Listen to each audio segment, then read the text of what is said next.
Kebiasaanmu hari ini akan menentukan seperti apa dirimu pada 2 atau 5 tahun yang akan datang. Sementara apa yang kamu raih hari ini adalah cerminan dari kebiasaan yang telah kamu lakukan pada masa lalu. Assalamualaikum sahabat Ruang Belajar, selamat datang kembali di channel kami Ruang Belajar. Semoga sehat selalu. Pada video kali ini, kami mencoba menyajikan ringkasan buku yang berjudul The 7 Habits of Highly Effective People, karya Stephen Covey. Kami membagi ringkasan buku tersebut menjadi 2 bagian, dan ini adalah bagian yang pertama. Pada bagian pertama ini, kita akan membahas 3 kebiasaan yang membuat kita menjadi individu yang luar biasa hebat. 3 kebiasaan ini oleh Covey disebut sebagai private victory. Pada bagian kedua, kita akan membahas 4 kebiasaan yang membuat Anda dicintai oleh begitu banyak orang, yang membuat orang lain merasa nyaman ketika ada di samping Anda. Kebiasaan tersebut oleh Covey disebut sebagai public victory.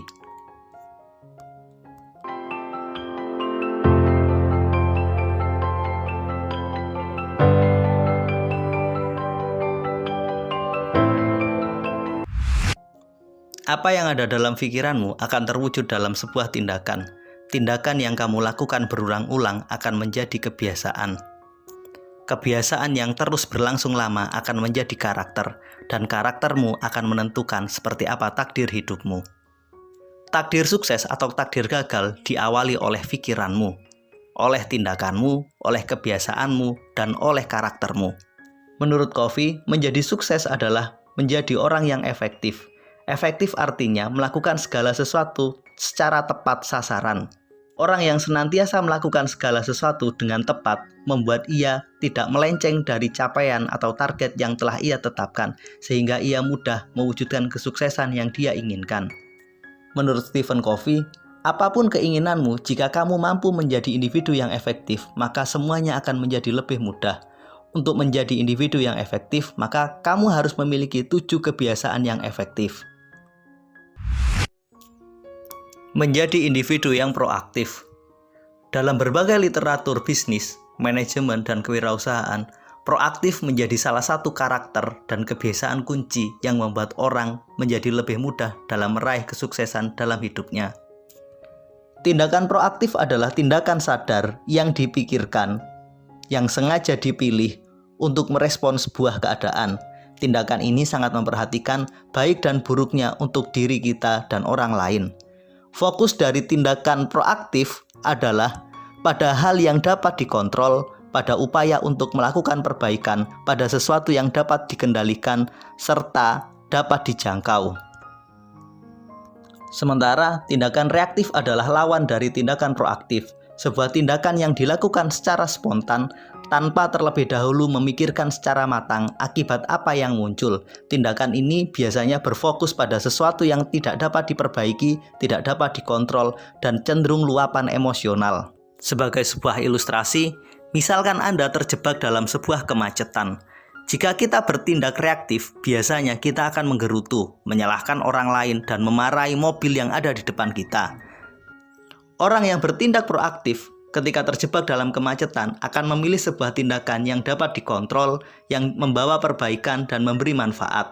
Ketika terjebak dalam kemacetan, ia akan bertanya, apakah saya mampu mengatasi kemacetan tersebut? Jika tidak, maka lebih baik kita diam. Lantas, hal positif apa yang bisa saya lakukan di tengah kemacetan? Mungkin mengambil sebuah buku, membaca buku sambil menunggu kemacetan sedikit reda, atau mendengarkan musik yang kita sukai, atau melakukan hal-hal positif lain yang dapat kita lakukan untuk mengurangi ketegangan dan mengisi waktu yang kita lalui di tengah kemacetan. Stephen Covey menyajikan konsep lingkaran pengaruh dan lingkaran perhatian. Lingkaran pengaruh adalah segala sesuatu yang dapat kita pengaruhi. Secara nyata kita dapat melakukan sesuatu terhadap hal tersebut. Sementara lingkaran perhatian adalah sesuatu yang hanya dapat kita lihat, tidak dapat kita rubah, dan tidak dapat kita pengaruhi. Dalam kasus kemacetan, mobil yang ada di depan, di kanan, kiri, atau di belakang kita, mereka berada dalam lingkaran perhatian kita. Kita bisa melihat mereka, tapi kita tidak dapat melakukan apapun terhadap mereka. Kita tidak dapat mempengaruhi mereka atau memerintahkan sesuatu kepada sopir yang ada di dalam mobil lain. Sementara, lingkaran pengaruh adalah segala sesuatu yang dapat kita lakukan secara nyata yang ada di dalam mobil kita. Misalkan dengan membaca buku, mendengarkan musik, atau menambah hafalan Al-Quran kita. Contoh dari lingkaran pengaruh misalkan kita memutuskan mau mandi jam berapa, mau tidur jam berapa, mau pergi dengan menggunakan baju apa. Semua tindakan itu adalah tindakan yang dapat kita kontrol dan dapat kita pengaruhi. Sedangkan contoh dari lingkaran perhatian misalkan kondisi iklim, kondisi ekonomi, aturan yang dibuat di kantor, sikap orang lain terhadap kita, dan semua hal yang berada di luar jangkauan kita dan kita tidak dapat merubahnya. Bagaimana agar kita senantiasa menjadi orang yang proaktif? Caranya sederhana. Setiap tindakan kita, cobalah tanyakan. Mana yang menjadi lingkaran pengaruh kita, mana yang menjadi lingkaran perhatian kita. Jadi, fokuskan tindakan kita pada lingkaran pengaruh kita, bukan pada lingkaran perhatian. Yang kedua, sebelum kita bertindak, cobalah pikirkan hal nyata apa yang dapat kita lakukan untuk perbaikan dalam setiap tindakan kita. Ketika berhadapan dengan realita, dengan keadaan, maka cobalah bertanya, apakah keadaan tersebut dapat saya rubah? Jika tidak, maka berpikirlah hal positif apa yang saya lakukan di tengah keadaan yang tidak dapat saya rubah tersebut. Karakter kedua adalah begin with the end in mind. Apa maksudnya? Setiap apapun yang kita lakukan, jangan lupa berpikir apa hasil akhir yang ingin kita capai. Jika kita selalu bertanya hal akhir apa yang akan kita raih dari setiap tindakan kita, maka kita akan benar-benar memilih tindakan yang kita lakukan. Kita akan berupaya melakukan tindakan terbaik yang memberi manfaat terbaik untuk kehidupan kita. Misalkan, kebiasaan yang kamu lakukan dengan bermain game online setiap malam yang dilakukan berjam-jam setiap harinya, cobalah kamu tanyakan, akan seperti apa diri saya di masa mendatang jika kebiasaan ini terus berulang. Karakter ketiga, put first thing first, atau dengan bahasa sederhana, prioritas. Setiap orang memiliki waktu 24 jam dalam sehari. Setiap orang memiliki cara yang berbeda-beda dalam memanfaatkan waktu 24 jam tersebut. Kemampuan kita menggunakan waktu dan memilih prioritas terbaik dari setiap tindakan kita akan menentukan seperti apa hasil akhir dari perjalanan hidup kita. Orang-orang yang mengisi waktunya dengan baik, melakukan hal-hal yang bermanfaat untuk dirinya dan orang lain, akan mendapatkan pencapaian yang jauh lebih baik jika dibandingkan dengan mereka yang mengisi waktunya dengan hanya sekedar berhura-hura. Stephen Covey mengajarkan sebuah konsep sederhana agar kita mampu menggunakan waktu secara efektif dan mudah dalam menentukan prioritas tindakan. Konsep itu adalah time management matrix.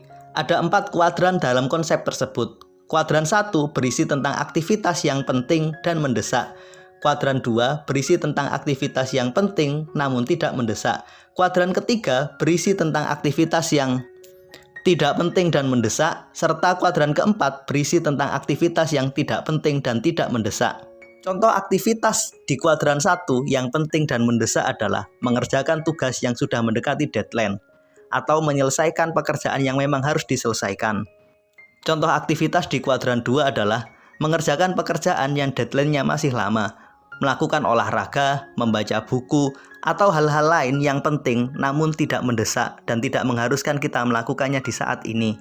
Pada kuadran 3 berisi aktivitas yang tidak penting namun mendesak, misalkan mengangkat telepon pada saat telepon kita berbunyi. Pada kuadran 4 berisi aktivitas yang tidak penting dan tidak mendesak, misalkan nongkrong, ngopi bareng, atau bermain game online dan hal-hal lain yang tidak penting dan tidak mendesak. Stephen Covey mengarahkan agar kita berfokus pada kuadran 2, yakni melakukan aktivitas penting namun tidak mendesak. Jika kita fokus pada kuadran 1, mengerjakan aktivitas penting dan mendesak, biasanya hasil akhirnya tidaklah maksimal. Karena pekerjaan tersebut sudah mendekati deadline, biasanya kita akan mengerjakan dengan kurang hati-hati, kurang teliti.